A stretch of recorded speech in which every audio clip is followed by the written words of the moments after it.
اس کائنات میں سب سے افضل شخص کون ہے؟ سب سے اچھی ڈیوٹی کون سی ہے؟ سب سے سونی نوکری کون سی ہے؟ کہتے ہیں کہ فلاں نوکری بہت اچھی ہے، فلاں کاروبار بہت اچھا ہے، فلاں جگہ پیسہ بہت ہے، فلاں شعبے میں عزت بڑی ہے.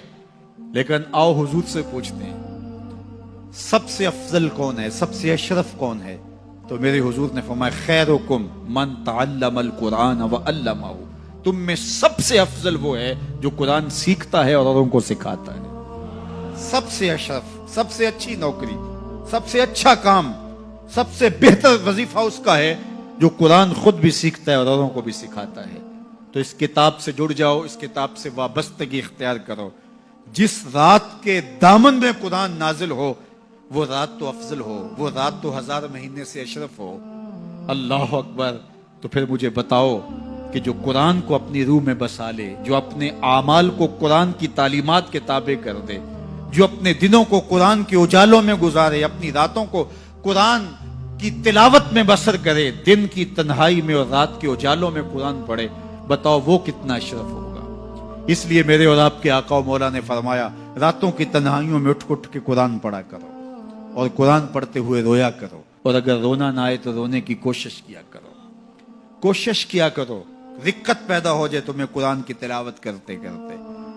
حضرت داتا گنج بخش علی حجویری علیہ رحمہ سے ایک مرید نے کہا حضرت اگر رونے کی کوشش کریں پھر بھی رونا نہ آئے، فرمایا پھر اپنے مقدر پہ رویا کرو. تم اتنے سنگ دل ہو گئے ہو کہ تمہاری آنکھیں آنسوں کا خراج نہیں دیتی ہیں. تو اس کتاب کے ساتھ جڑ جاؤ، تعلق کو مضبوط کر لو، اور اس کتاب سے وابستگی تمہیں دنیا آخرت کی بہتری کی ضمانت فراہم کرے گی. اور یہ کتاب زندہ ہے، اس کا پیغام کبھی فرسودہ نہیں ہوا، اس کا پیغام کبھی پرانا نہیں ہوا. ہر دور کے تقاضوں سے یہ کتاب ہم آہنگ ہے، اور یہ کتاب ہر شخص کی ضرورت کی کفالت کرتی ہے. اور پھر اللہ نے اس کو اتنا آسان کیا ہے، اتنا جامع بنایا ہے کہ ہر طبقہ زندگی کے شخص کے لیے قرآن کافی ہے، ہر شخص کی ضرورت کا کفیل ہے. اس کو ایک عام شخص پڑھے تو اس کو بھی نور ملتا ہے، ایک نکتہ بین شخص اس قرآن کا مطالعہ کرے تو اس کو بھی روشنی ملتی ہے، ایک فلسفی پڑھے تو محروم وہ بھی نہیں ہوتا.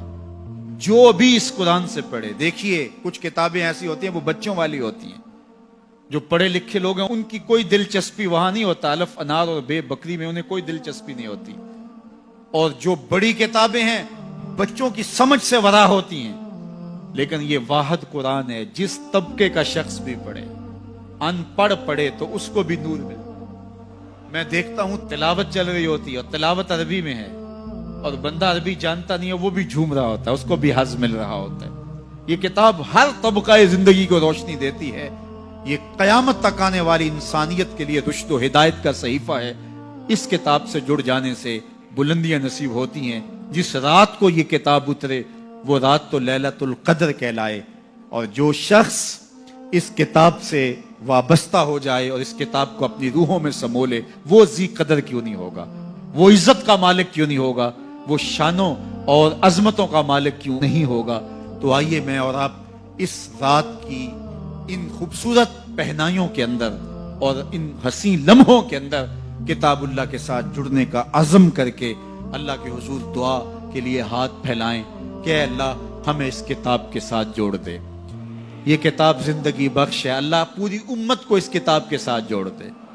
اقبال کہتے ہیں فاش می گوئم آنکھ در دل مزمرست، این کتابیں نیز چیزیں دیگرست. جو میرے اندر چیز چھپی ہوئی ہے اس کو کھل کے اگر بتاؤں، یہ کتاب نہیں، یہ کوئی اور ہی شے ہے.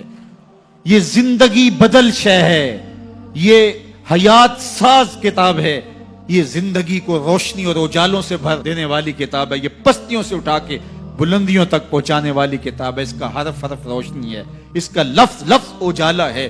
یہ زندگی کو زندگی کا حقیقی نور دینے والی کتاب ہے.